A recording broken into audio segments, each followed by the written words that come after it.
Well, because I don't know. I'm not prepared. You're not prepared. We're live now, and I'm not, because I'm never. That's the whole point. We're never prepared. Is this still blinking? Or is this still green? Yeah, it's right. Green, yeah. Now I'm going to be concerned about losing sound, darling. Anyway, so as I said, As I said, I'm not prepared. But then you laugh because, well, that's the whole point. We're never prepared because we're not preparing. We're just going live. Going live. Yes, because this is the lives of our days. And good morning. This is Wednesday, September 27th, 2023. Wow, September. What? What's September? But yes, this is incredible. It's a bit of a gloomy day today. I don't like gloomy days. I swear I really respond to weather. Mm-hmm. You know I do. It's almost like weather responds to you. I wish, because if that was the case, it would be sunshine bursting through the clouds that are keeping the rays from. But we had some rain last night. That was nice. And I'm really happy about that because the gardens, everything's so dry. Everything is so dry. It's so sad. I did tell you maybe last week news that there's a mango shortage in Australia this summer. Which is a bit sad. Everyone loves their mangoes because mangoes, no one knows the history of mangoes, mind you. No one actually knows where mangoes came from. Mangoes came from India. No man goes there. As in, no man goes there to find out more information. Is this still on? I'm so concerned about audio, darling, because we've had so many shows not have audio. So this is news hour or two.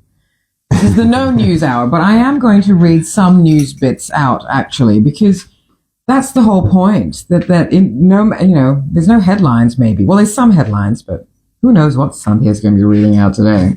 It's always fun. Well, that makes it more fun, right? Oh, look, New York Times. Biden joins streaking. Biden joins streaking. No. Biden joins striking auto workers on picket line.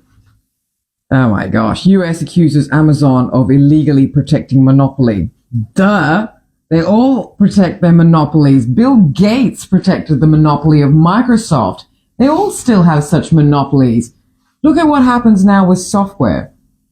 Before we could purchase software, just as programs, right? Hardware. Software, but that you can go and purchase separately, tangible. Like you go to a shop and you buy the software. Yeah, it's like a box set. A box. I don't know if anyone's old enough here to remember it, but you'd go and you'd buy your. Back then there wasn't Lightroom. I did use a very basic Photoshop element, the most basic Photoshop ever, Elements. And it was great. And that's why I really fine-tuned a lot of my editing there, but also understood, the power of Photoshop. And I never really utilized it. Yeah. But I used, that's where I really understood how to use the brushes of Dodge and what's the other one? Burn, Dodge and Burn. But yes, back then, at least. And so I had that very basic Photoshop for 10 years. And I don't remember. So that was Photoshop Elements. Mm. Okay, so that's a basic version of the Photoshop. I've never used that before. Elements? Yeah. It doesn't exist anymore, darling. Okay. It's absolutely gone. Yeah, sure. Everything else is taken over. But, you could actually purchase things. You could purchase your windows. You could purchase, I think... And you could use it for 10 years. You could use it for as long as you want to. And then when... it's almost like when you couldn't do something with the software anymore, that's when you bought the new one. Because I don't remember the transition from, if I've been photographing professionally again, so I've been photographing since I was a child, but I started professionally photographing when I was 40, because I felt I had to do some other things before before I got my first DSLR, and it was an entry-level one. I guess we'll talk about this when we say this all the time, but really there are a few episodes coming up which I do focus on one thing at a time. So I will talk about the photography side of things, my photography, my music, as in So my history. So I bring this up, and Duane and I talk about things all over the place. Like we pepper things, pepper all our episodes with tidbits and anecdotes. But I will be talking about these things in separate episodes, right? Gosh, I must still be a little bit. As I told you, it's a gloomy day in Sydney, and I can't do gloom. I really can't. I know people say that Suva's always gloomy, but not when I'm there. So, audio. We still got audio. Yeah, it's still green. Still green. Okay. We have to check now. Now we know that the audio, if it's still green. Okay. So what was I saying? So yes, we're going to have episodes where I will be concentrating on the photography side of things and talking about all that and giving tips as well. And of course, eventually I'm going to be talking about the modeling side of things, my history and what it meant for me and to be, and the fashion industry, not so much the modeling industry for me, the fashion industry full stop, and the music industry and the media industries. So all these are going to be separate. It's a bit difficult to talk about them separately because they're also intertwined. That's right, yeah. But it'll be fun to talk about them separately to see what can segue into the other. Yeah. Anyway, this is the Daily Egg, and we're about to have breakfast, and it is a bit late because we both had such a hectic day yesterday. Not hectic. We don't do hectic. Duane and I are smart that way. We do intense.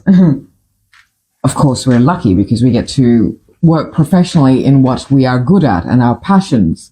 Yeah. So I feel that is lucky, but we have also stayed very committed to it. At times we've had to not get paid. But the beauty of it is that yes, you get to stay true and credible, and you create experience in your passions, in your talent, for as long as you stick to it. You've got to commit to something wholeheartedly, and you've got to show that you're willing to continue learning. You can't already be a master of your trade when you just started it. And unfortunately,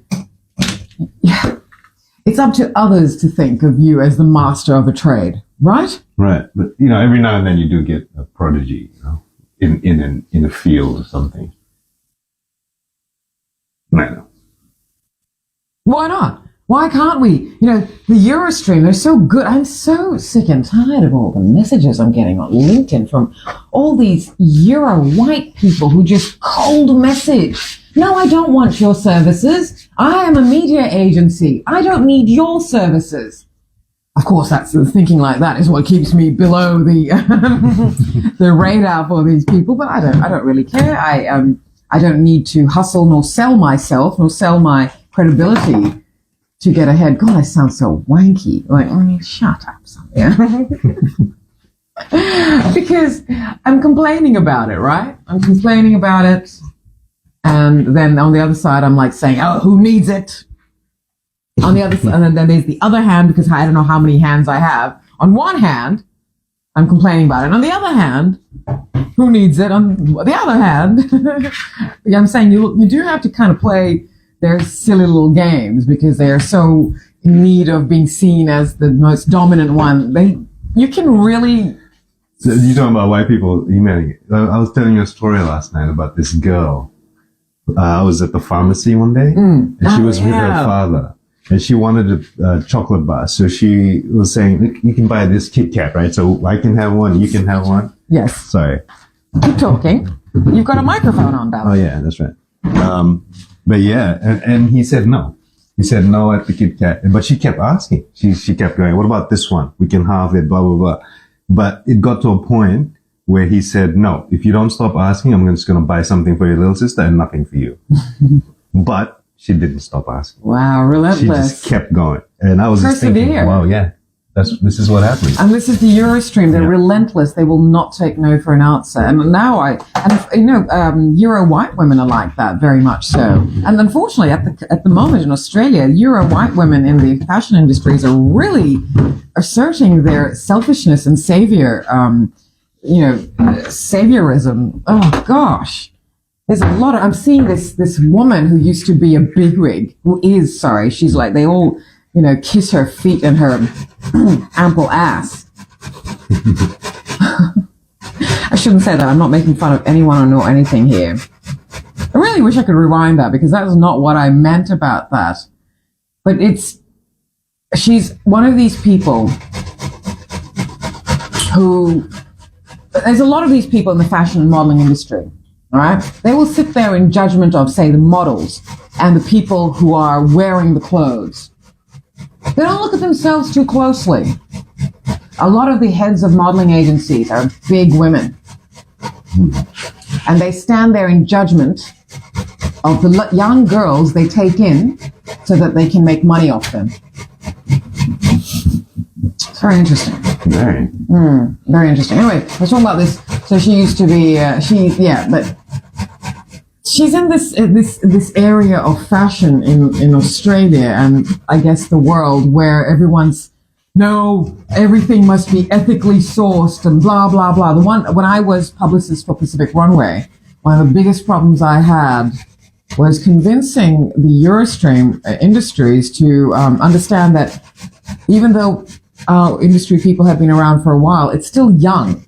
People in the Pacific Islands it cannot source good material. Yeah.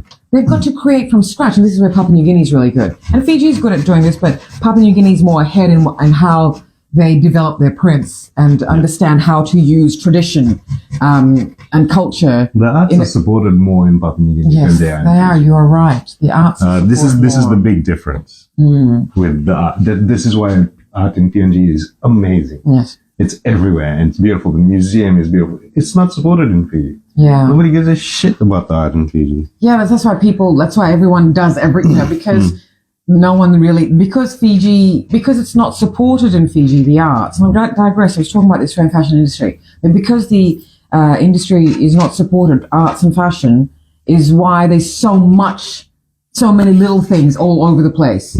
Everyone's doing something and there's nothing cohesive and nothing of quality. Everyone's trying to. There is nothing of quality right now in Fiji, even though there's so many individuals who are exemplary.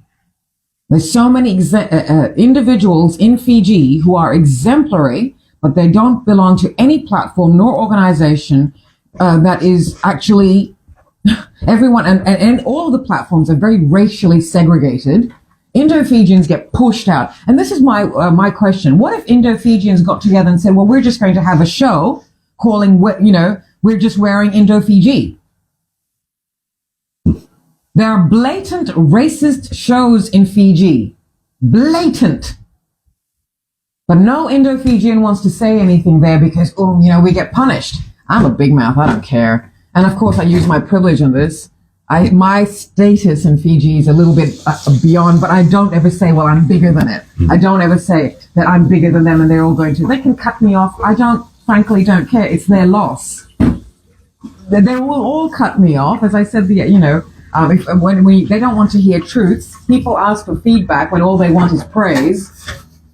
So they don't want feedback, really. They just want, And then the real thing I want to say is, I'm sorry, but your show is not of good quality. It's the models these are not models, these are people who are on runways. And why don't you then send all of these people, just pick people off the street and send them to France to play in the Rugby World Cup? That's how people treat modeling in Fiji at the moment.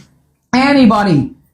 Just because you're pretty, or just because you take a pretty photo, or just because, yes, I want to model, doesn't mean. And that's the problem, because people exploit everybody. All right? It's not the people who want to be models who are the problem here. They're not the problem. They're not the problem. It's the people who exploit these people and then make them do it for free. Anyway, I have absolutely digressed from bringing it back into the Australian fashion industry about how, with Pacific Runway, convincing the Eurostream that there is raw talent, and how dare you place the standards and demands that they place on an Australian fashion industry with already very established and funded people in it who can afford to create from scratch, but there's raw talent in the Pacific, raw talent in Fiji, galore. Papua New Guinea needs the funding, most of all. But wow, but no, all time and time. And because I guess I'm not sure, you and I both get told truths by the Eurostream. Mm-hmm. Maybe it's because of the way I sound, so they forget that I'm actually a person of color, that, I speak a few languages, that I am fundamentally a woman of multiculture. I am a brown woman, an Indo-Fijian woman. I may sound like, if you shut your eyes, but, and to that I say, I'm sorry. There's no Euro people who sound like me. You wish. But, you know, and they say things like, oh, look, they're not really good, are they? Can't really say anything good about these Pacific designers. And I'm like, you're talking about, I, as an Indo-Fijian, am not accepted as a Pacific Islander, but as someone who was born in the Pacific region, this is my sole home. You don't talk about people like that. Oh, I had to bite my tongue many, many times. I was publicist for Pacific Runway from 2016 to 2022, the final year, and I have been involved with it since 2015, my photograph as a photographer. And I'm the lead show photographer. So for me, it's, oh wow, they just, so I was talking about, for those of you who come in late, how the Euro-Australian woman saviorism is rife at the moment in these industries. But anyway, we were talking about news. So I had jumped a few things. And then I started talking about that, let's just check this audio again. Yep, it's good. That I will be talking, because I drop anecdotes in all the episodes and randomly, but I will be talking in structured ways about the various, my photography and the photographic industry, photography industry, and then I'll be talking about fashion and modeling, and I'll be talking about music. And then I'll be talking about media, and these are all the industries I am still and always will be aligned with. And back when I started really professionally in Fiji, these industries were intertwined. The media, the fashion, the music industries, which I was all very much a part of. And so I feel this is very much a part of urban history, and I do want to share and remind people what Fiji used to be and what was possible.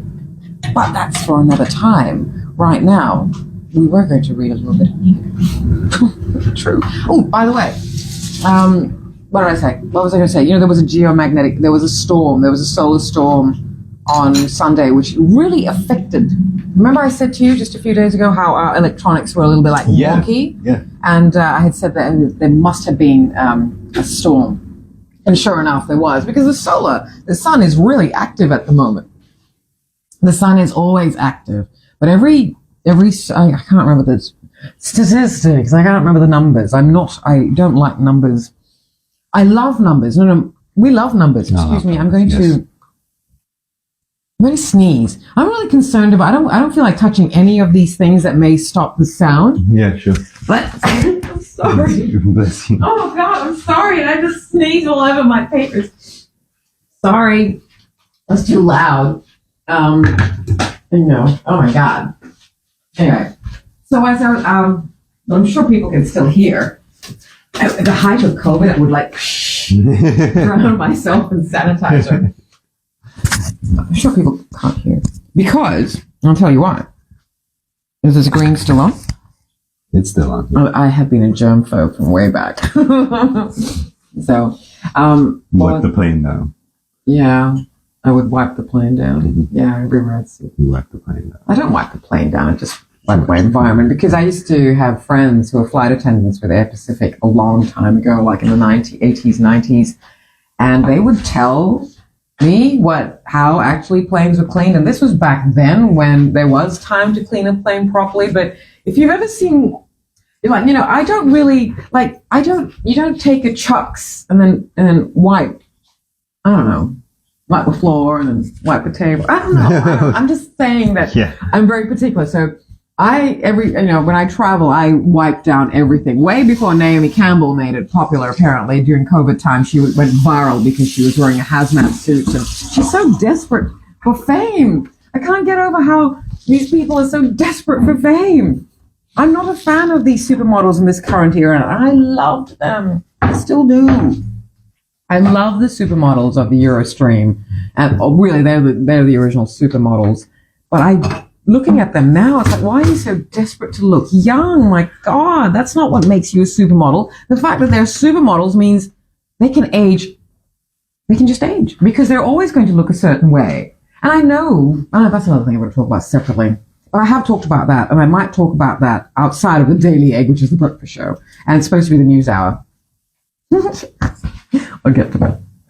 Anyway, I was talking about Pacific Runway, etc., and having to, try and convince people to give people who have potential a go, but they expect all these people who are Davids to their Goliath to have the same standards. Not standards. They have this. Oh God, it's just ridiculous. I was talking about saviorism and all that, and how it's rife in Australia at the moment. Now that they're no longer having to worry about making money to fill the coffers that got depleted during the lockdowns, so there goes diversity. No one wants the money of the diverse people unless they're all, Are you having toast? Am I having toast? You know what? Yes, because I'm not shooting today. Oh, we had a lovely day. As I was saying, we had an intense day because Duane and I are lucky in that we get to suffer as artists. But no, we don't. I'm not. I can't say that. But for me, the commitment that people who pursue their passions, and it's not easy. It's very much based on privilege. The more privileged you are, the more able you are to follow that which we call passions. Arts. Arts always comes under passion. No one follows accounting with a passion. But numbers are great. I loved accounting. I love numbers. I just don't like statistics and account follower numbers and insights into algorithms, because that's all bullshit. And the more we focus on numbers, and I really did start getting into that when we've been doing these lives, and now that I've been calling for subscribers to our YouTube channel, that all of a sudden I have started obsessing about numbers, and I can't stand that, because when you start focusing on numbers, you stop. When you concentrate, when it's all about the numbers, you stop creating. Then it becomes a construct. Then you stop pandering to the masses. Then you become very aware, and then you create authenticity. I feel like there's a little bit of a delay between sound and talk. Yes, there is. Oh, okay. Because we're doing microphone. You can actually but see it. Look. Oh, right. Just slight. I don't like it. Half a second. Don't like it. But so I can swear in the future and they can't hear it. Shit. Eep. I don't know how that worked. That didn't work at all. Anyway, but as I was saying, numbers, right? So numbers.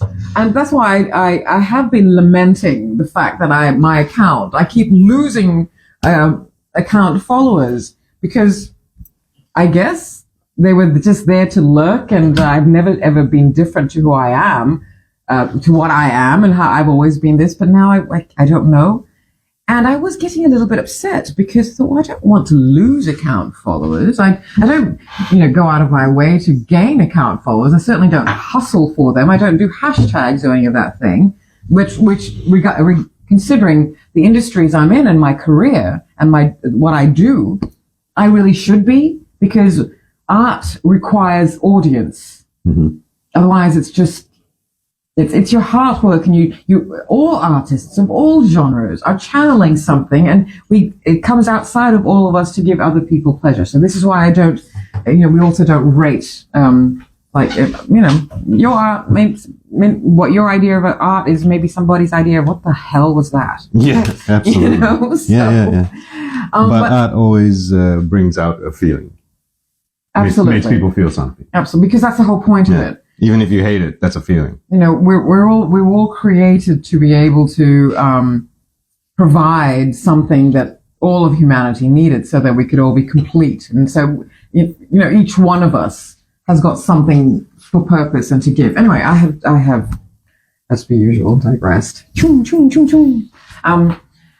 So I was saying about account followers, but I don't care anymore.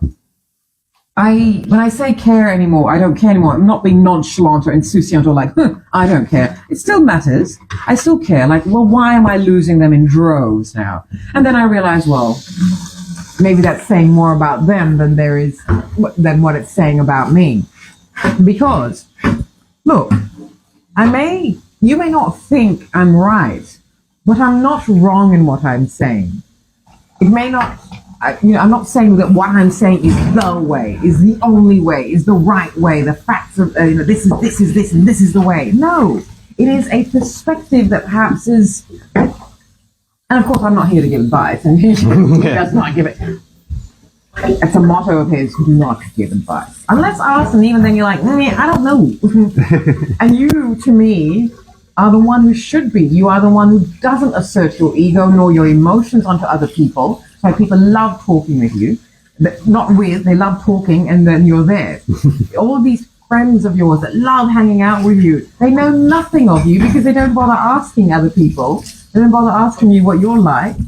Well, because you give people a safe space to just talk, and you listen. Whereas I'm a solutions person. You come to me, talk, but I'm not here to say, oh.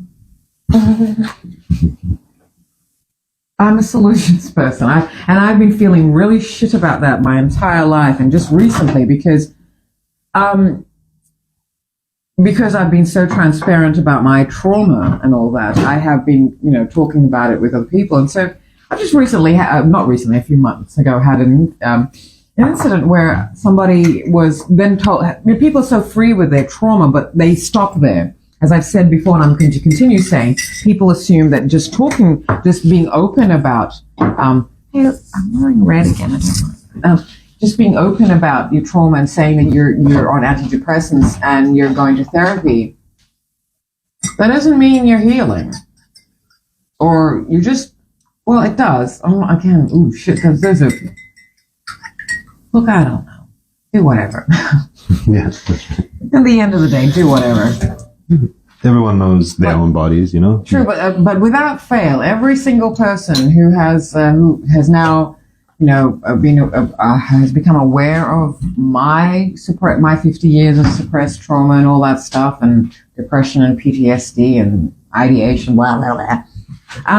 The ones who've gone to therapy and have had antidepressants and all that, they're all saying to me, you really should do this. I'm like, no, I shouldn't. I'm not going to do that. Pro medicine here, people. Pro all of that. Go for it if it works for you. But as I said in yesterday's live, that stuff didn't work, wasn't going to work for me from the get-go. And my doctor absolutely understood why. And with her consent, my doctor is a women's health specialist, renowned one in New South Wales. With her consent, I didn't do that. I'm only bringing this up because I don't know what was recorded yesterday when we lost audio. Yeah, so, right. But I don't know why I'm saying this. So about the whole, and anyway, so when people, it's just bad because I do have to concede that as a listening friend, I suck. People want to just be heard. And when I finally understood that, when it finally got to this point where all I want was to be listened to, because I had an epic half-a-century story to tell, I didn't want someone to give me advice. I just wanted someone to be a safe space and listen. And for me, finally, that was, despite having an entire life full of family and supposed friends, I too am not known, even though I'm vocal and people are like, God, she's so into herself and she's so, I'm either confident or audacious. It's either she's got so much confidence of, the audacity. And of course, audacity is always something that is really given to women or people of color. So the audacity. When it's a white male, it's confidence. It's everyone else, it's audacity. Audacity is such a good word. It's unfortunately got negative connotations now. Anyway, so yes, I understand now, but I realize also one thing. People don't want solutions out of their misery. People like misery. Misery gets more attention. Sure. So people like attention. People like attention. And misery is the best way to get it. Because when you're depressed and all that, you want attention to be on you because there's something wrong with you. You can't yourself tell it. I suppressed all that. It's like, as if. So, and look, I may be joking about all this stuff, and I'm very transparent about everything because, as I say, that wasn't me. That was something that was afflicting me. That misery, wasn't misery, that depression, that suicide ideation, constantly every day, that was like, I could tell, like, what is that in my head? This crazy stuff. And that was, again, if you don't really know anything, and I'm sorry if you do and I'm rehashing anything, I get over it. You can't. And also, I keep talking about this because I don't need anything. It's just, I do look at myself now, and I do hear myself, and I look at myself as if I've just newly arrived in this body. Wow. When it's so astounding to me. I can hear my voice. I can, when we're making love, my darling, I'm occupying every cell of my body. I'm in my vessel, and it's amazing. And because of that, I want to share, like, I feel like I'm bursting with joy. And look, life is hard for everybody, okay? Everybody. So I think I don't hold back in that either. I mean, I have started from scratch. I walked away from everything, and I still have so much privilege, and I feel I have more wealth now. I may not be as materially privileged as I was, but my gosh, if that's what wealth is, fuck, we're all depressed. We're all sad. We're all just, might as well just, we talk about the cost of living because the option is what? The cost of death? Which is expensive too. But I feel that if I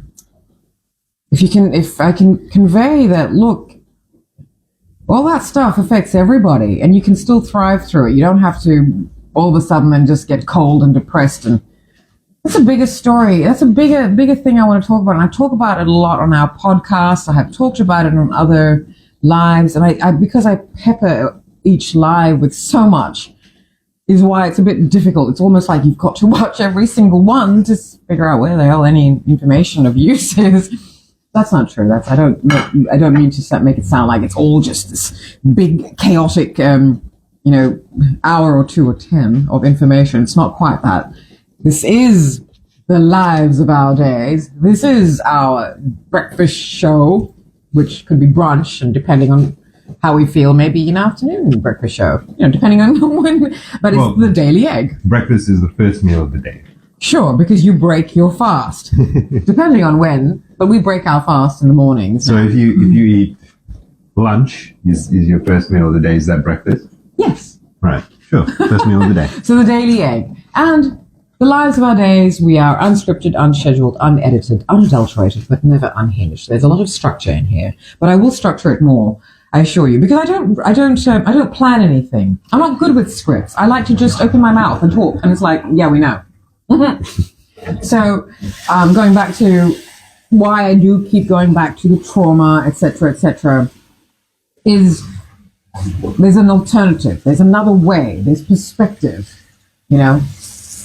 Ndambula, PJ Southport, Bula Vinaka.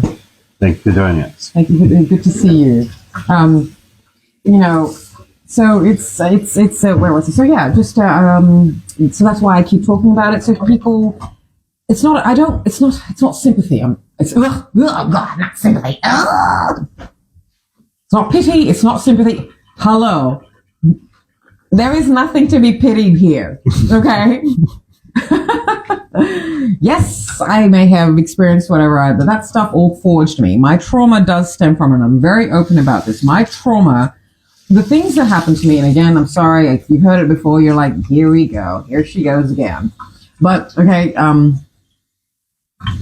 physical and sexual abuse in my childhood and my teenhood. And despite the very privileged life I was born into and continue to live. And then all that was repressed, etc. And when I say, look, it was really bad. What the hell? These words, my heart starts beating. My heart starts beating. My heart starts beating. Well, I hope it was beating before. My heart starts beating faster. And I'm getting a little bit clammy, and I'm getting a bit nervous about, so you are not your misery. The things that happen to you are not who you are. They do determine behavior, and they can define you, but they're not who you are. And this is why I'm releasing it, and because I've lived a very public life, not on a world stage, but I'm not unknown. And as I said yesterday, I used a public stage, I used the public eye to create an invisibility cloak, because the more in the public eye someone is, the less you think anything's wrong. You think, oh, great life for them. So I was able to hide my trauma and the fact that I have been suicidal since I was 6 till about 2018. So when I met you, and then I wasn't suicidal every day. And then it was just wonderful to have this best friend. And, even though I was in this supposedly loving family, I had, but gosh, where has this gone? This was supposed to be news hour. But I got a little bit nervous about, physical violence galore. Like my spine got fractured when I was 12, and then other bones followed. And I was raped twice when I was 13, sexually assaulted when I was 11. And then this whole other things happened. The coup happened in Fiji, and I was separated from my family, my mother, my home, my friends, for 2.5 years. I was 15, and then I went back to Fiji when I was 18. And when I went back to Fiji, I hit the ground running, because there's a whole lot of things that happened in between that time that, really sort of determined how I was going to be. The daughter of a privileged, prominent family in Fiji at a prestigious school, and I was just alone, even though I was surrounded by friends. So everybody loved me, and now I finally have told my friends from my teenhood, both from Fiji and in my boarding school in Australia, because I still am very good friends with not so many, but the good connections, good friends. And now things are like, oh my gosh, that explains why you disappeared for ages at a time, because I could just go back to school and say, well, I was off on trip because that was my life. It was very possible. Privilege allows you to hide, but that's where my empathy came from, because what about the people who didn't have privilege? The young women the girls who were beaten up and unconscious and locked in their room for 2 to 4 weeks. At least I had a great bed in a mansion. Anyway. So I say these things because that's where my empathy gene really strengthened. Like, whoa, I'm not going to sit here feeling sorry for myself. Okay, bones fixed. Let's go. They didn't get reset because we weren't allowed to go to doctors, my mother and me. Because, public, prominent family. Shit. So I say all of this for reasons. You can thrive. And also, if you have privilege, you have no right to not thrive. If you have privilege, you've got to build upon that. And you've always got to check your privilege. And this is the daily egg. You've always got to check your privilege. And so if it's light, you've got to move it in so that this is how I told you, right? How lenses work. It's the daily egg. On a vintage teacup. So I share everything, all of this, to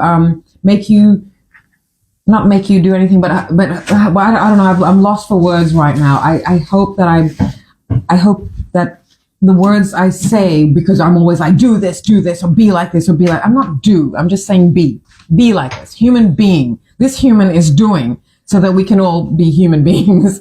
And I'm just saying that you can have all. What am I saying? Why am I saying this? You can heal. I don't know. You can. I love buttery toast, hot toast. Sorry. It's not even crunchy. It's a bit. Bit buttery? Yum. Yeah. Soaked. I love crunchy toast, but I love soaked. Anyway, why I'm saying this. Sorry, back of half stuff. I don't know why I'm saying it. I hope that what I've said and who I am and how I appear to you, because that's on you. How I appear to you is on you. Some people just find me too much, extra, irritating, annoying, whatever. I guess these are the people who are no longer following my account. Maybe they just liked the pictures. They don't look at my stories. They're not aware of what I say. People don't read anything. People very rarely follow links. People don't read captions of things. So I guess people didn't realize that I've always said these things, not the trauma stuff. This is all very new. But what I'm saying about the whole suicide thing, that don't assume that everybody who is thriving, and again, I don't know. My factor is if you've got privilege, you have no right to sit there in misery. You've got to, because there are people without that privilege who are doing it harder. Is how I feel. But the other thing too is you have to acknowledge your privilege. No, not you. Like people. Uh-huh. Some people don't acknowledge their privilege, or they think they don't have it, or something like that. And I think when you acknowledge your privilege, you're more grateful for it and you enjoy it more, and therefore and then also, it's this Japanese concept of ikigai, I think, where you do things, you do things that benefit everybody and are good, and that you create and you do and you behave, man, you get rewarded handsomely for it, because I don't believe that we should be suffering for everybody else. But as in people who want to help others and really go out, should be funded, or shouldn't, you know what I don't know what I'm saying. I've really gone all over the place. Artists should be funded because they give people pleasure. But artists are the ones who suffer. Yeah. Anyway, but I've gone off tangent here. I was saying I would say all this, blah, blah, blah, so that people know that when I say things about, look, it's possible, but you've got to have certain levels of privilege. And when you do have these levels of privilege, then it is very possible to use that as a springboard to better things. Now I'm just taking words from the air and putting them together and hoping they make sense. So I'm speaking very coherent shit, is what it sounds like to me right now. I'll just check this audio. Okay, good. Anyway, I was talking about all sorts of things, and we really digressed from all over the place when really I just wanted to talk about the news, which, see, it's happened. The news hour where I don't read anything newsworthy. But anyway, so as I was saying, account followers, right? I no longer care. And not in this way of like, I no longer care. But like, okay, sure, that says more about them than it says about me. If people are no longer following my account because of some of the things that I'm saying they feel it doesn't apply to them, or they don't like, but so what? People don't relate. Don't relate? Yes, they don't relate. Then, okay. Because this goes on to a bigger thing about, I asked you a question the other day about something, about support and people supporting things. Because I, as a friend, sure, yeah, will support everything as much as possible, my friends do. I mean, our home is wonderfully decorated with artwork and books and creativity, and when friends are performing, we go and watch them, etc., as much as possible. But I don't know if and I sound like a right loser at times. I say I don't know what my friends are doing. People like me, but I have a lot of friends, but because I've never ever told anyone anything about myself, they don't actually know me. So that's what friends have actually broken off friendships with me because they say I don't share anything. It's like, well, aren't you lucky then? I'm not burdening you with my crap. We just get to have wonderful, and also because I'm not that fun light friend where you can go get drunk with and just not talk. I am very intense as a friend. Fun. I'm fun tense. Yeah, cool. I'm fun, but I'm intense. I talk about intense things. I'm not a light speaker. I'm fun though. Yeah. I'm full of joy and love. I'm full of love. Well, that's the good thing. Oh, that's the other thing about trauma, right? This is, I think, I'm a prime example of this. Trauma shouldn't mean you stop loving others. It shouldn't mean you stop feeling. A lot of people take trauma and they become cold. They become thick-skinned because people don't want to be hurt anymore. this is the one thing I feel I have some authority on, really saying, don't do this. I don't want to tell people what to do. Maybe. This one I'm going to. Don't be cold.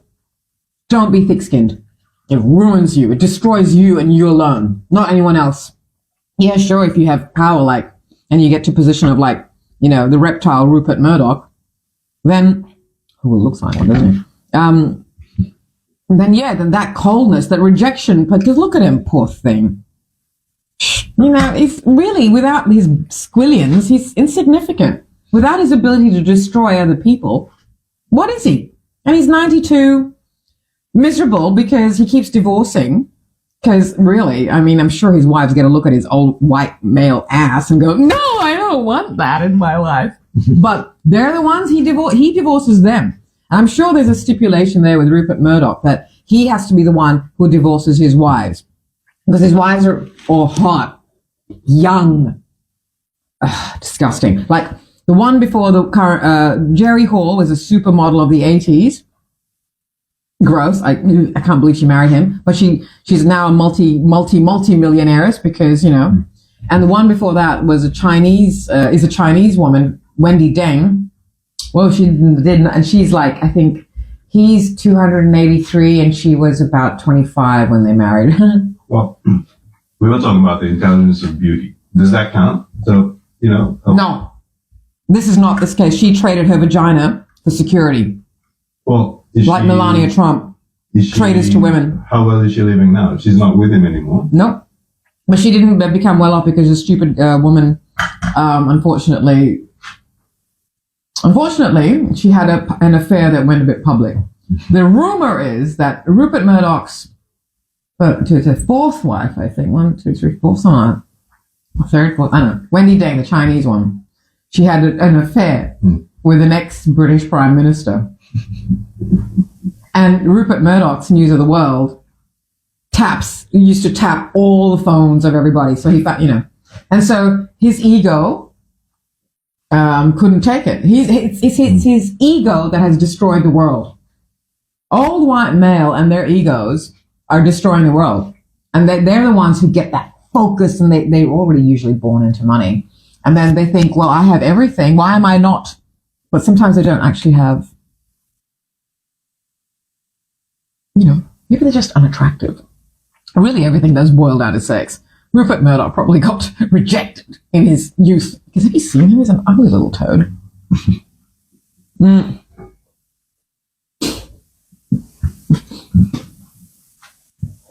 not looksist. Even though I have the most divine man that I get to see every day. I'm not. It's not nothing to do with that, but I'm just it's not looks that makes a person ugly. I know a lot of, physically beautiful people who are ugly. Really ugly.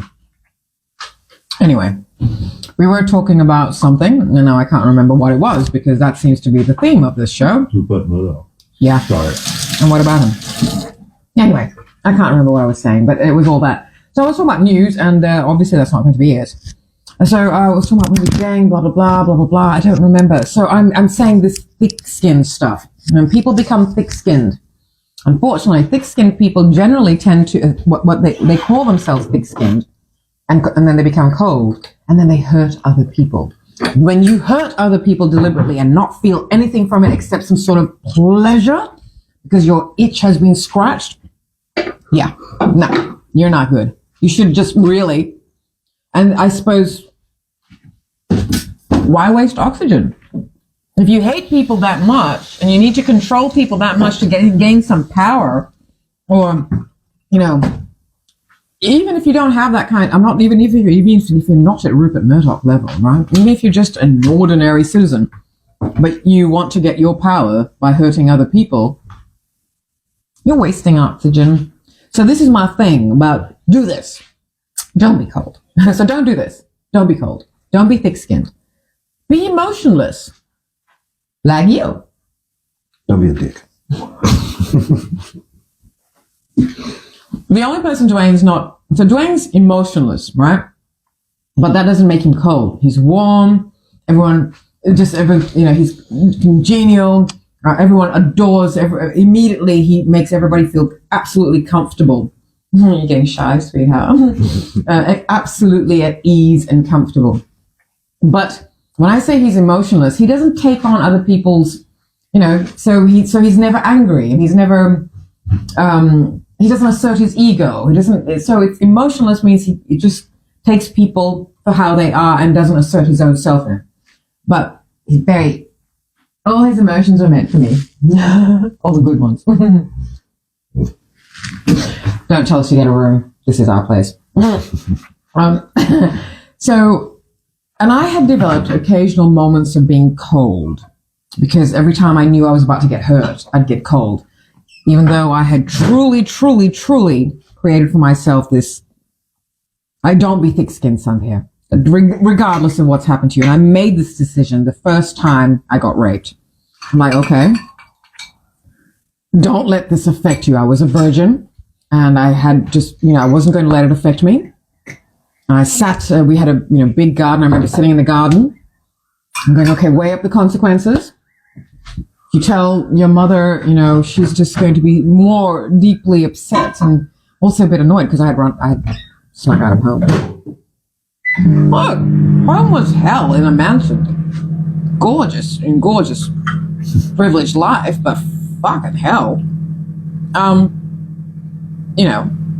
No one knew it because outside of home, I had to be out there.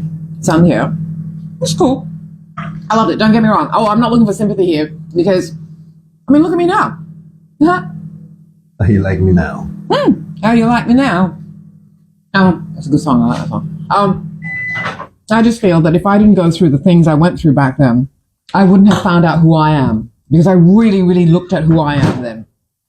And, so as I said, I weighed up the consequences and then thought very practically about these things and thought, no, I know that sex is supposed to be good.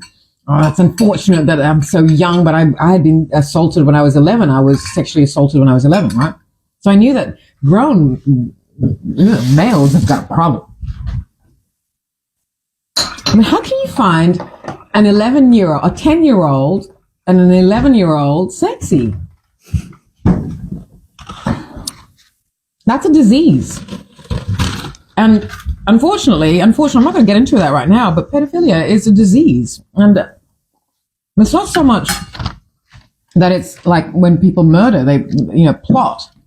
That's a disease. It's terrible. Anyway, so, gosh, it's such a heavy topic. Welcome to the Daily Egg.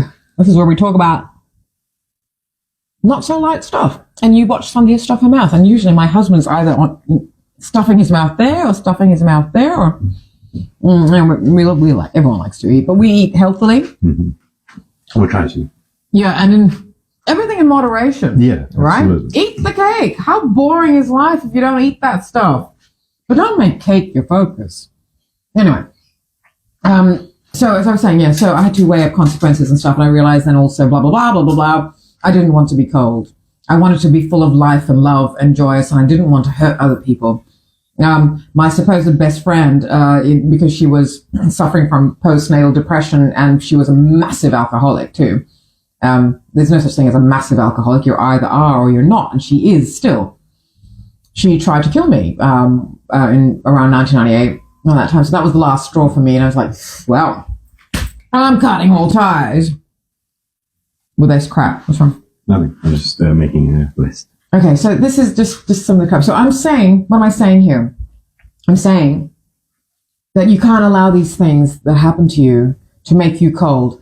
That woman who was my best friend who tried to kill me, she was an extremely cold woman, but on the surface, everyone thinks she's really lovely. And I'm seen as the cold one because I'm very reserved. I'm also very discerning. If I don't like you, I'm not going to pretend. But most of the time, it's not because I don't like you, because I don't have those things. I don't go in there going, I like you, I don't like you, I don't like you. I wait to see how people react to me. I use my personality as a barometer. It's very unusual, and you've seen it too, darling, haven't you? How people react to me. Yeah. Fascinating. Interesting, really. Weird. It says a lot about this person. Yeah, it says a lot about it. That's what I'm saying. I use my personality as a barometer. I almost measure that with your personality as well. I see how people react to you, and I go, okay. That's what I'm talking about. You know, but I do it not like you use it. You use yourself as a barometer. Right. I don't use me. I use you as a barometer. Right. You know what I mean? Having said that, I'm not saying that everyone has to like me. No. I'm of a particular taste. I'm not an acquired taste. If you don't like me straight away, you're not going to. I don't want you to have to get to like me. No. You either like, and with everybody, this is not just me, with everybody, you either immediately or you don't.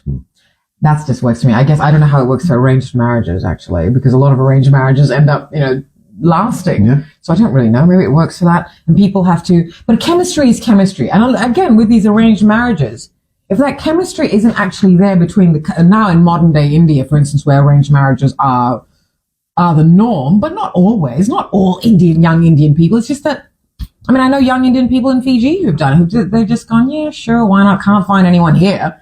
It's easier. It's parents will maybe know, they know me best, maybe they know best, or maybe that's what they do, right? But because everyone's looking for their DNA match. Let me get to you as to why that's not happening. It's got something to do with that whole cold and thick skin stuff that people are doing, right? So if you're masking yourself, of course you're not going to find your match. If we're all pretending to be authentic and looking up pages, how to be authentic. Okay, do this. Number 1, be yourself. Great. And to that I ask, well, what if this person's a serial killer?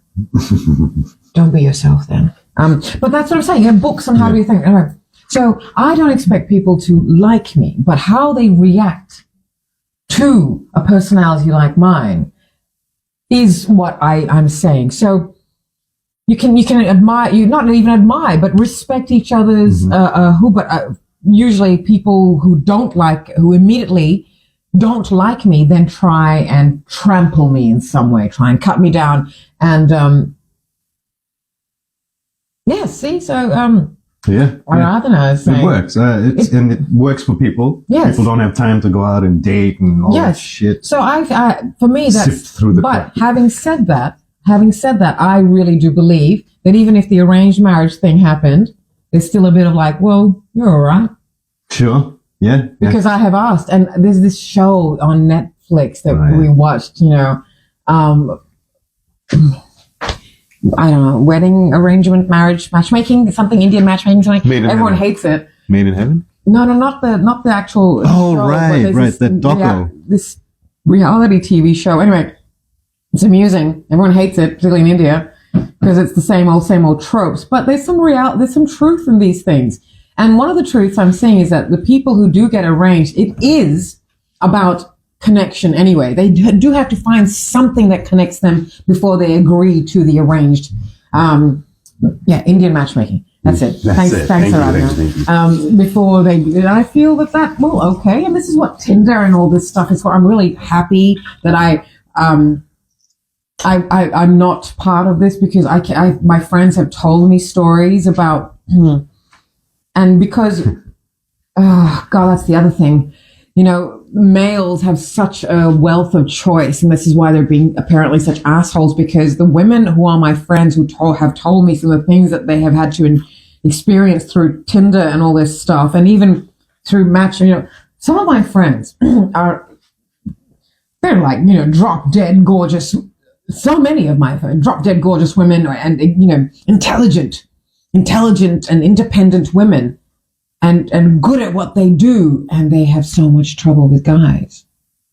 And it's like, excuse me? Who the hell do these guys think they are treating women like this? Any woman, let alone a, woman of self. I'm like, what the fuck was that? I have never, ever experienced bullshit intimate relationships. I gotta tell you that. I'm gonna be smug as fuck about that, because those were choices I made. And even though some of them, as I keep saying, look, I just chose a higher class and caliber manipulator is all. But at least I didn't get my heart broken, and I didn't get any bad shit treatment. I have never experienced that kind of shit, because I refuse to accept that for myself. If anyone ever fucked around on me, it's like, fuck you, you were never worth me in the first place. No, I'm sorry, I don't stand for this shit. I don't stand for shit like that in a relationship. in any relationship, not even my friendships.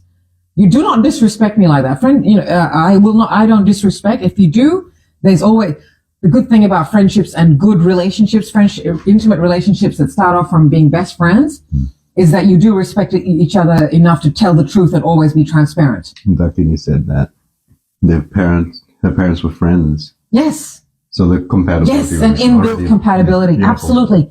Everything should start from friendship. I have to confess immediately we were, not to say to each other. It was just like, and I'm very particular, but it was just an instant. And you should understand that when I first met Duane, was graphics manager for a big, industry, thing that my industry, but Duane wasn't exactly, I didn't look like I was part of that industry. But that's okay because you were so still and you are still and grounded. And well, anyway, we started off as colleagues and best friends, but the attraction has to be there. And when I say attraction, it's a mental thing as well. It's because, frankly, after a while, physically, what women especially are looking for is trust. 100% trust. Just not even necessarily, it's just like be able to sit with someone who, and that when that person's really liking your mind and what you say, and there's this compatibility. And, then of course, and then, of course we have an exceptional physical compatibility, sweetheart, but that does come from a mental, sure. And it really does come from friendship. Friendship is hugely important in intimate relationships. And trust. You always say that trust is, Trust is such a factor because even in the closest relationships, trust gets broken badly. Women in particular are very forgiving, but it's the trust bank that remains hurt. We continue to love. Women in particular can love. We love everything. We love toast. We love flowers. We love other people's children. We love everything. We love things. Women love. Love's easy, right? Love's easy. Love is easy. It's trust that's the problem. Love is not, in short supply.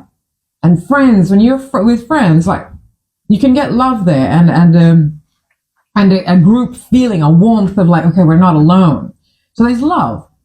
And love isn't just people, but it's an interesting thing to me that I will see women in women who have friends, groups of friends, and they have 10 best friends. And they're all still saying they're lonely. And I don't get it because everybody wants an intimate relationship. But here's the thing. Here's the rub. Until you are ready to have an intimate relationship with yourself, and I'm not talking sexually, I'm not talking about masturbation, but really that is important too. Until you absolutely are intimate with yourself, you will not find your DNA match. And that is absolute truth. And I was in a long-term relationship, for 2 decades and prior to that for 7. And, they were not my DNA matches, but they were the best compatibility. So we all end up being with people we settle for because none of us actually share our true selves. And people think true selves means somebody we can slob around with and make bodily function noises in front of. Yuck, no. That's disrespect. That's not intimacy. Intimacy is a different thing altogether. Transparency is what intimacy is. But you've got to have that with yourself. You've got to be able to confront who you are. And all these people like, I don't meet anyone. I'm not meeting anybody. Well, that's not necessarily your fault. People are fucked up. But also, I think people are waiting for miracles. When you've got to meet your miracle halfway for anything, not just a relationship. Easier said than done. Because people are like, well, it's okay for you to say you come from privilege. And as I say, and I will always, always say, and I've said from the start, privilege is what gives you the opportunities to give you the chance to get some success. But regardless of where you are on that privilege ladder, you can work on yourself. Regardless. It's how people in war-torn countries with everything being bombed around them and all they're left with is just a wall of what was their former home. how they find laughter through that, how they can manage to find joy, how people with children can manage to find strength to save the, it's, I don't know. You've got to meet your miracles halfway. This is why the plight of refugees and all that is just crazy. Anyway, blah, blah, blah. We've really digressed. I was saying about arranged marriages because I had said something about DNA match. You've got to meet your DNA match. And something to do with that is an inkling at start. You should know from the start. Your body does tell you, as long as you don't lie to yourself, you won't lie to yourself. A lot of times we lie to ourselves and go, well, it's okay. And then the body lies. The body lies because the body has then physically taken over because the chemistry may work, for instance, in an intimate relationship when you start off, and maybe the body's going, well, I like that. And then mentally, then that's going to like lock into place. And then after that is the emotional thing. Women are invaded. Women need to be absolutely opened up from the core inside out. And that's trust. Even if it's a one night stand, women need to have that core trust. We give over trust. That's what makes us open. Our vagina is open with trust. And then when they don't, that leads us to a whole lot of other problems and people get, Because there have been situations where the woman, like in my experience, right? I've experienced like the woman will lie about a few things to make it seem like we're compatible. Right. And then like a couple of weeks later, what she was before is not the same thing. She doesn't like that thing that we both liked in the beginning. Mm-hmm. So the lie starts straight off the bat. Absolutely. Because, sorry, Karen. 2 weeks later is a different person you're with. Yeah. Because women think we need to be a certain way to be liked. Guys do that too, 100%. And so guys do that whole toxic masculinity shit, or they think, everyone thinks sexual gymnastics and tossing up people around and choking and all. Everybody went for the hard sex and all that, This is a topic for another conversation. It's a heavy breakfast right now.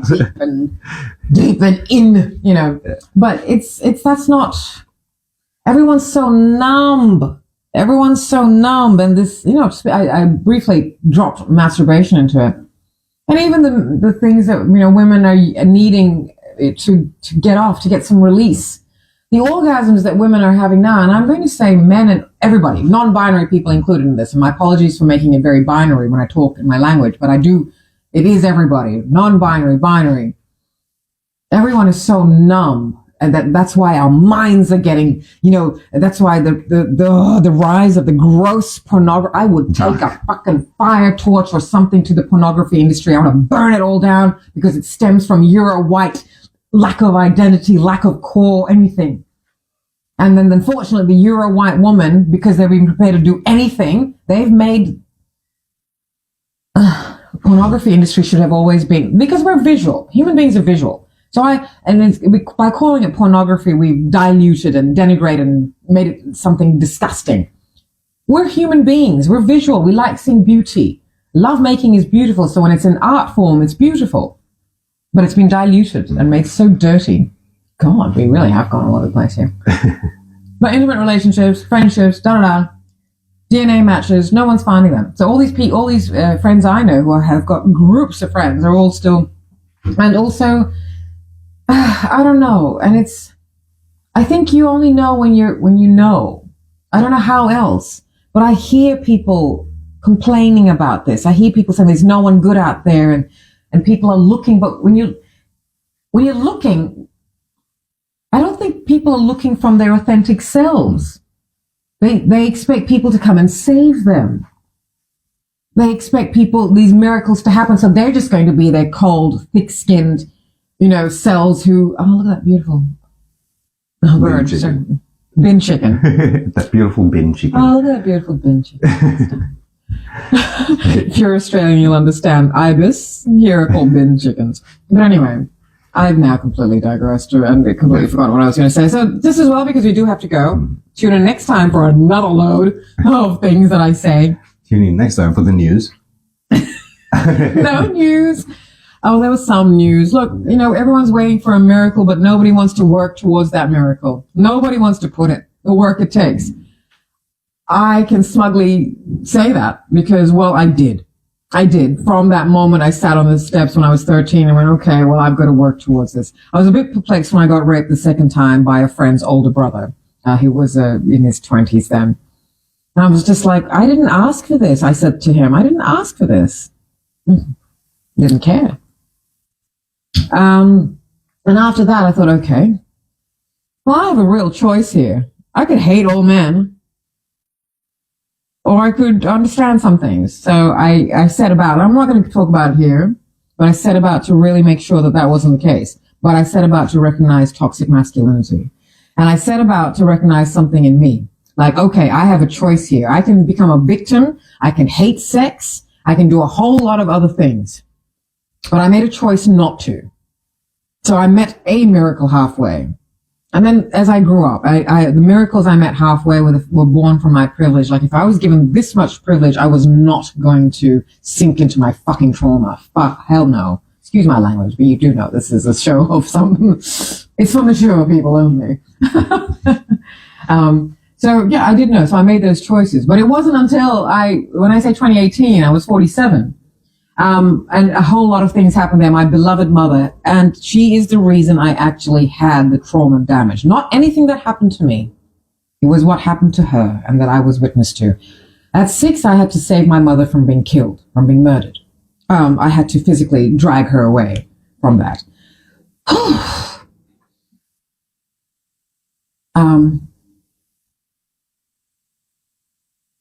So I feel that that's where I got stunted. And if you recognize something about yourself that you know that you are traumatized, look to where that trauma started. Oh, sorry, I still have it in my body. Can't believe this is happening publicly, but anyway. Look to where your trauma started, and that's where you got stunted. That's where your hippocampus got stuck, the record got stuck in the groove, and that's why you have PTSD. Because what trauma is, what PTSD is, that it takes you back to that exact moment in time where that trauma got stuck in your brain, and your brain thinks you are experiencing that trauma straight away. So in my brain, when I was experiencing PTSD, and which kept me in a suicide ideation, I would go back to these times when I would see my mother running for her life. I would see how it was that we lived this privileged life of traveling all over the world, yet my mother would have to travel from country to Delhi to Singapore to Sydney to Suva with broken hips, sitting on those planes, privileged. And he told us we were not allowed to cry because, anyway. So that's where. So you've got to make some decisions about who you want to be. And my cracks started showing in 2018. And although over time, over the years, and I'm sure those of you who know what I'm saying understand that it leaks, trauma leaks regardless of what you do to keep it suppressed. Oh, thanks, baby. I really need, my husband is rubbing my spine, my backbone. This is what we need. We need someone who has our back. 2018 is when my mother died. After I was her full-time carer, she developed two cancers and dementia, even though doctors said she was the healthiest person ever. Because she very much was not, she regardless of all the trauma and violence she endured and her life, my gosh, she remained loving, never bitter, never angry. No one knew. I inherited this inability to tell anyone, lest anyone think we were weak, or the choices we made I know her biggest regret was making the choices she did, because then I was born, and her biggest regret was this human being, this person, this thing that she loved most in the world, her child, her daughter, unfortunately was brought into a world where it was lovely and privileged, but it was extremely traumatizing. And I know my mother never forgave herself for that. And she did run. And before you say, well, why, if you don't understand why women stay, I do. I saw it. He threatened to kill me, my own father. But because I was also very much like him, and the way stage presence and everything, he was also proud of how I was outside, but behind the doors, yeah. boy, you really try to kill my mother and me. Anyway, so these are things I'm saying. So I'm telling you this very transparently, not for your sympathy, not for your pity. Please, all that shit that happened to me forged me. It's what happened to my mother, which didn't break her. She remained loving and kind and so strong. My memories of my mother, who came up to so strong, the strongest. Whew. Never became bitter, never became cold, never became thick-skinned, was always forgiving. Never. And the shit that happened to that woman, oh my gosh. Unfortunately, though, I carry that trauma, what happened to my mother, because I was separated from her for 2 years and more. When I left as a traumatized young girl, a girl of 15 who, before I left for boarding school, I don't know, I've lost a month of my life because I was beaten up and locked in my very big room full of everything. So I didn't really care. The good thing about being locked in your room at times, darling, was particularly if you're rich, is that, well, I had a really big room. I had my own living room, I had my own bathroom, had my study area, my library. So like 1 or 2 weeks, like after I could walk again, I would just hang in my room. My friends now tell me, 40 years or 35 years later, that they were told when they came looking for me that I had already left for boarding school. They were a bit surprised I didn't say bye. Well, I was here one day and then I wasn't the next. So I don't remember anything prior to leaving for boarding school. So I was without my mother. And I know that there's a hell of a lot of stuff that happened to my mother in between because the coup happened in 1987. Oh, there's a whole lot of stuff that happened. So for me, my trauma, okay, lest anyone think, God, I can handle more than that, is not what happened to me. What anything that happened to me, you made me, people. You didn't break me. You made me. Come at me now. And then I've got him, my holy God. But what happened to my mother?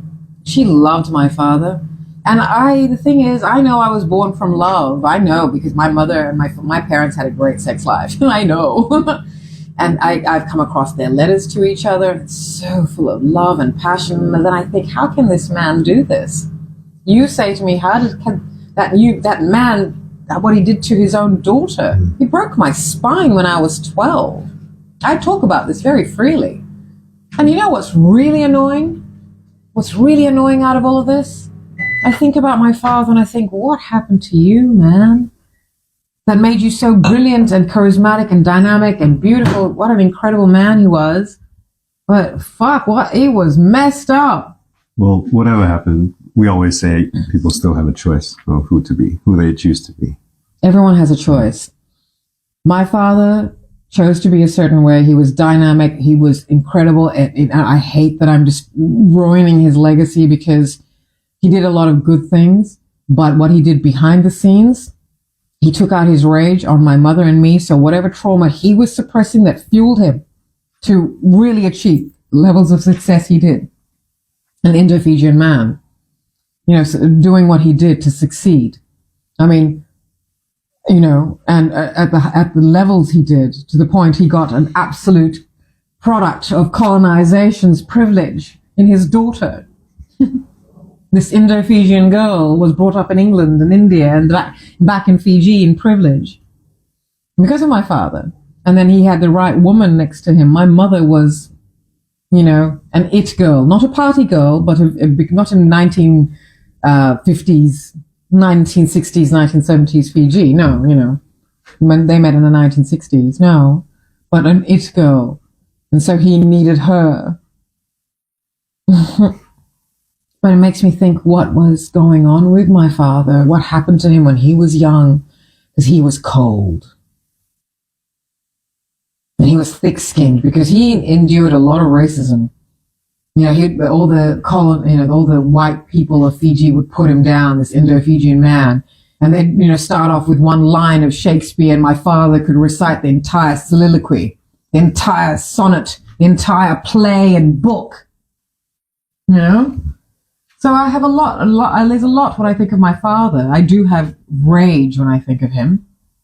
But I also have, fuck. Gosh, I wish he hadn't given into his rage.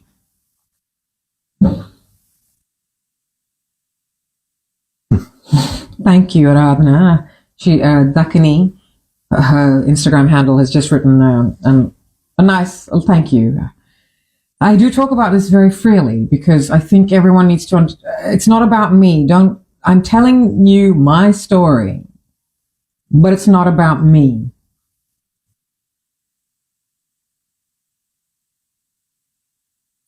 I'm getting very emotional about it though, still. But because that healing thing, we like to throw in things like healing isn't linear. Also, healing is a continual process, and we've got to go.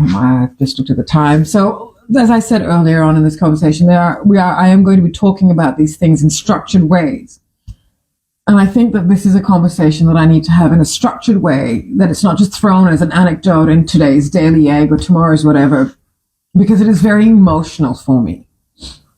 But as I said, it's not what happened to me, even though now, finally, I am able to actually give into and just like hug my little girl me and say, I'm sorry this happened to you. Hug myself at every age. Something happened because that's in my DNA still. That little girl didn't go away. She just grew up and expanded to fill the vessel of this adult. Forgive those, not just forgive, you've got to hug. You've got to hug and really understand. Anyway, so I chose not to be cold. My father chose to take his rage out on my mother and me. My mother chose to forgive, and that too is also what I can't do. I understood why, because I heard him say, you die, because at sometimes I was witness to things that I would think as a little girl, Mom, die, please die. But she wouldn't because of me.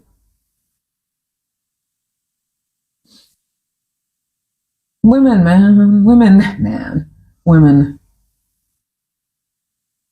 Wow. Wow. Anyway, I gotta go.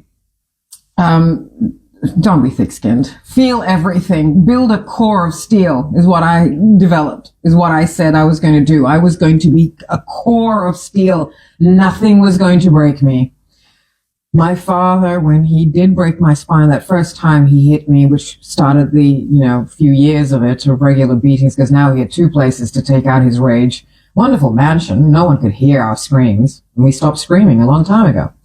Well, I took my cue from my mother.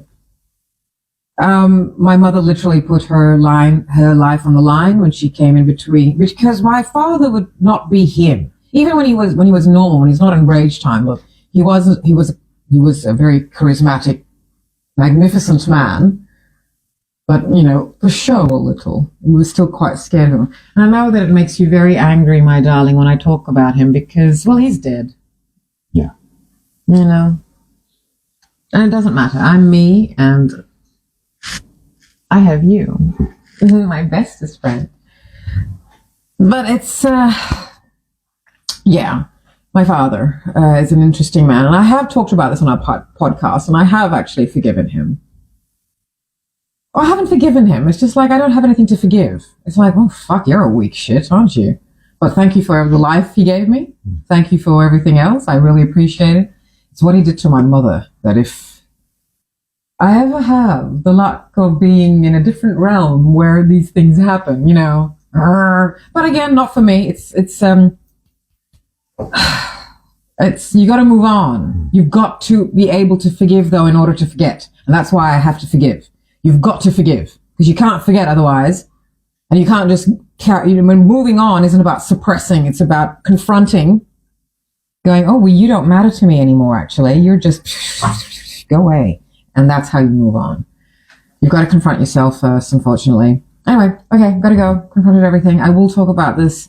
It is the trauma that my mother endured that created the trauma in me and what kept me suicidal for my entire life until I met Duane. And then all of a sudden I had pockets of, hey, I don't feel like doing this today. And then didn't actually stop until this year. It took a long time, but it stopped. And you have to really confront yourself. Again, too heavy a conversation for too random a time to drop it in, and I'm sorry I'm doing that, but I will have this on YouTube and we will structure it.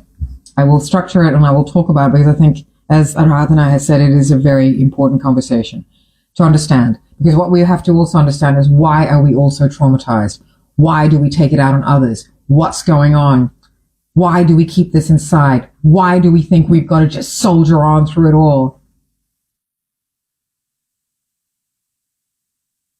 Why do we all hide ourselves from each other? Anyway, I don't know. It's really lovely to have that 100% transparency. I am very open here and very transparent, but I'm very private. We are still private people. I don't, and also, as I say, I don't have any wish to be seen in public. Please don't, if you do see me in public, understand that I will be reserved, because I'm really at best when I'm, one-on-one, maybe, or people who know me, or on a stage. Because on a stage, I give my energy to every single person who's taken their time to be there. That makes sense. It makes me sound a bit arrogant. Anyway. But, people take their time out. Say if I'm on a stage somewhere and people come to see me. That's so humbling.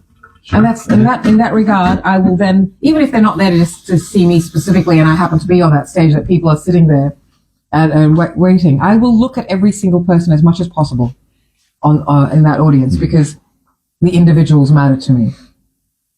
Anyway, I must go. We must go. Thank you, because we do have to go to work. We had a really intense day, which we've got to now. We had both had shoots yesterday. Had a great shoot yesterday. Sorry, I know I've gone on this roller coaster, but I will talk about this. I have talked about this on our podcast, but I will talk about this here. And I think I won't do that as a live, or maybe as a live if you feel like you'd like to ask, and I'll make this an interactive live. And, you feel like you'd like to share something of yours, because I think we really, really need to be open. Something's happening. We've been cracked open. I wasn't cracked open like this in order to survive and thrive, to live, to love, to experience love as it's truly meant to be felt, to experience a best friendship that I've never experienced, because I finally have opened up all of me. And so I'm no longer, hiding from me. So Anyway, thank you very much for being here. Wednesdays, the Daily Egg, on the lives of our days, September 27th, 2023. Have a great day. Have a great day, Aradhana. Mariam, hello, honey.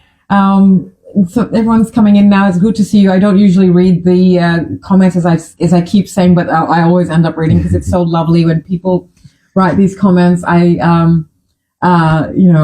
But unfortunately, after the live is over, all it looks like is that Duane and I are doing this, this. And then there's people that I say hello to, and you can't see it post the live. So sorry about that. But there are all these wonderful, wonderful people who are here: Aradhana and Mariam, and before that, PJ Southpaw, who's a regular friend now, has come through, and The Daily Egg. Represent. Thank you. So, see you tomorrow morning. We'll try and make it a bit earlier. And these are now all reposted. They're all on our feeds permanently, and on our YouTube channel, which I have stopped asking for subscribers for, because YouTube has changed the eligibility factors on going live. We can go live, but you can only have a little audience to go live with, and it's like, oh, come on. So everything for us happens organically. So if you'd like to follow, Aradhana was our third subscriber. We were the first two, but we've been creating content for a long time. If you feel like subscribing, please do. Thank you if you have. Aradhana, thank you for your support on that one as well. You've got her friends, whatever. So thank you. But again, I'm not going to, but if you'd like to subscribe, please do, because that's where you can watch all of these things. And we also timestamp. So if you don't want to watch, if you don't have the time to watch the entire show, you can head to where the timestamp site. YouTube's got this wonderful thing where you can just click in the caption where the timestamp is. With the time, it'll say at, 35, because let's face it, nothing of mine or ours is anything but mine. That's below. 6 hours. Is below 30 minutes. Sorry. But I am structured. But if I have a producer saying, okay, whenever you tell me the time, I become very conscious, and then I can structure myself. And that's so I can talk. Right. And I'm a good panel moderator, though. I can structure that. So don't worry, I'm not a loose cannon. But yes, on YouTube. So you can just click to that and go straight to that. But thank you very much for being here. Is that the third time I've said that? Is that the third buy? Great. That must mean it's time for buy. Just some housekeeping if you're interested about certain things here. I'm wearing Romance Was Born earrings and Jenny Key. These are two iconic Australian designers. And Jenny Key is a favorite from way back for me, as is Romance Was Born.